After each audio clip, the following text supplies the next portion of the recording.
Hi, so for this look, I'm just going to carve out my eyebrows using my Ezekiel Second Skin Concealer, and then I'm just going to pat down that concealer before I then go in with my P. Louise base in the shade 2. And I'm just going to pat this down on my eyelid as well and blend it as evenly as possible so that my eyeshadows can sit on it properly. Now I want to show you that I'm just going to use only 3 brushes for this look. One brush is going to do the main work anyways, and then I'm going to use this eyeshadow palette from Silver Rays.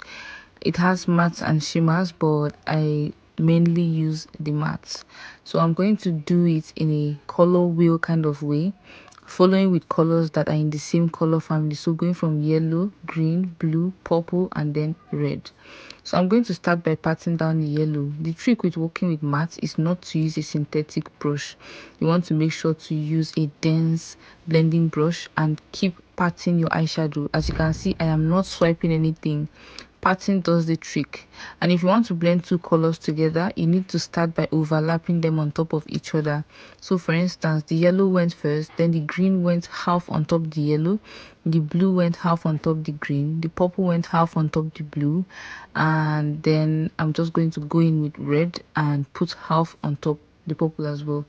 Now what this will do is it will kind of link the colors that they have in common. Because you mix blue and red to get purple, red will blend perfectly with purple. Because you mix blue and yellow to get green, yellow will blend perfectly with green. Do you understand where I'm going? So you want to do your due diligence before you start doing your eyeshadow looks. Try to know what colors work perfectly with each other. Now I just took this big blending brush and fluffed everything in, and just at the outer corner, because I did my blending in the middle before I came with my blending brush.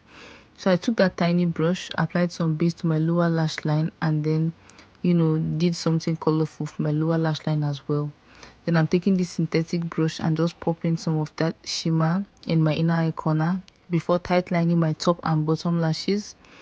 And then I'm just going to pop on my lashes. And yeah, I didn't do a liner for this look because I wanted my eyes to look as big as possible.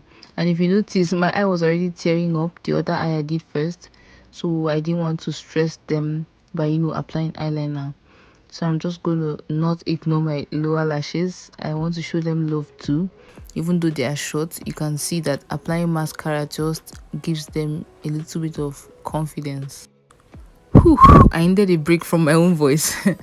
So I'm just using a lip liner to outline my lips, and then I'm just going to take some pink lipstick and put in the center. And you all know now I'm a gloss person, so I'm just going to blend this out and take some gloss from Jouer Cosmetics. This is called Madison, and I'm going to just blend that all over my lips before going in with highlighter. And I'm just going to highlight my nose as well, and basically that's the whole look.